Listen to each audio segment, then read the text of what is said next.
પહેલી શિબિરમાં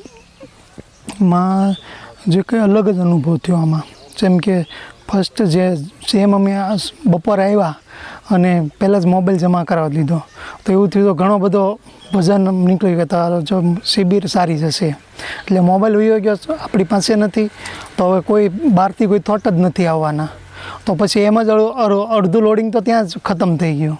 અને શિબિરની વાત કરીએ તો શિબિરમાં જે સવારથી સાંજે સેશન થતા એમાં જે આપણે મતલબ જે જે દૃશ્ય જોવાનું, તો જેમ જે પક્ષી છે નેચરને જોઈએ તો ધ્યાન કરવું નથી પડતું, ધ્યાન ઓટોમેટિક થઈ જાય છે. જેમ જેમ આપણું અલગ અલગ જગ્યા ઉપર ધ્યાન જાય છે તો આપણે એને રિયલાઇઝ કરીએ છીએ અને જોઈએ છીએ, એક સૌંદર્યને જોઈએ છીએ, તો ધ્યાન કરવું નથી, ધ્યાન ઓટોમેટિક છે. તો એ ધ્યાનની પહેલી વાર ખબર પડી કે આ રીતના પણ એક ધ્યાન હોય છે.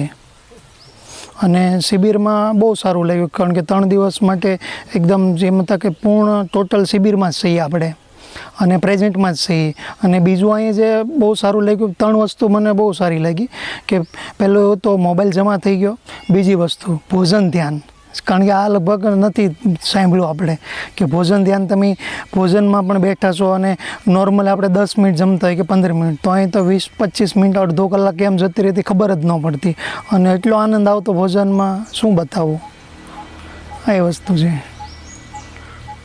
અને બીજું આ ચપ્પલનું જે આપણે જૂતા કાઢીએ છીએ, તો 3 દિવસમાં એવું નથી બન્યું, મને નથી ખબર, કાઢીએ તો પણ ખબર છે અને પહેરીએ તો પણ ખબર છે, તો પણ એ સમજો કે 2-3 સેકન્ડનું ધ્યાન થઈ ગયું, તો કેટલું 3 દિવસનું કરીએ તો, અને એમ લાગે હવે તો કાયમ માટે યાદ રહેશે. ભગવાન નોર્મલી કહેતા હોય છે કે ધ્યાની પછી બનજો, પહેલાં એક યોગ્ય રીતે ચપ્પલ ઉતારતા શીખી જાઓ અને પહેરતા શીખી જાઓ. તમે એની જ એક વાત કરી. બીજું લાલજીભાઈ, તમે અહીંયાથી જે લઈ જાઓ છો એના કારણે જીવનમાં શું ફાયદો થશે?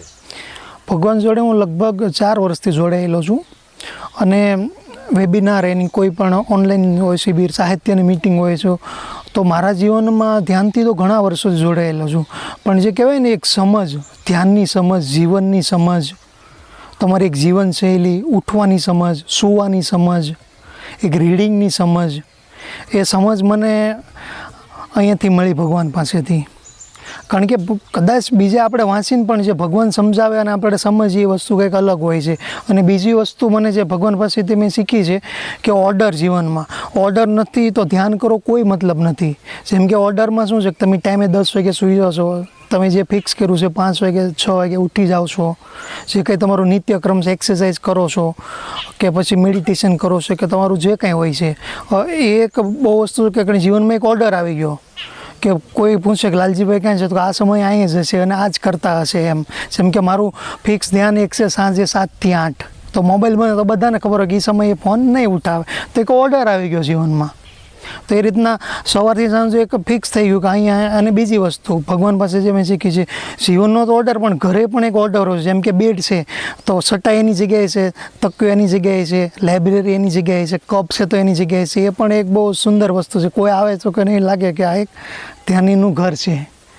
એ બધી વસ્તુ મારી દુકાનમાં છે, તો ઘરે છે, કિચન હોય, બેડરૂમ હોય, હોલ હોય, તો જે જગ્યાએ વસ્તુ છે એની જગ્યાએ પડી છે તો એક સૌંદર્ય ઊભું થાય.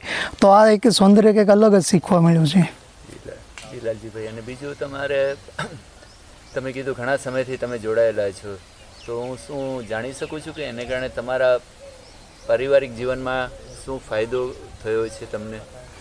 પારિવારિક જીવન એક સમજ ડેવલપ થઈ છે કે જીવન શું છે, કઈ રીતના જીવાય.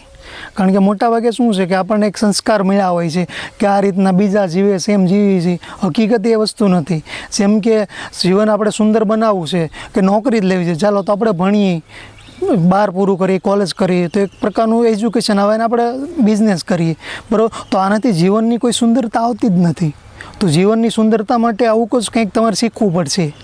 જેમ કે મને એક સમજ આવી છે, હું શીખો છું એમ, કે જીવનમાં એક સૌંદર્ય, એક આનંદ આવ્યો છે. એટલે મારો કહેવાનો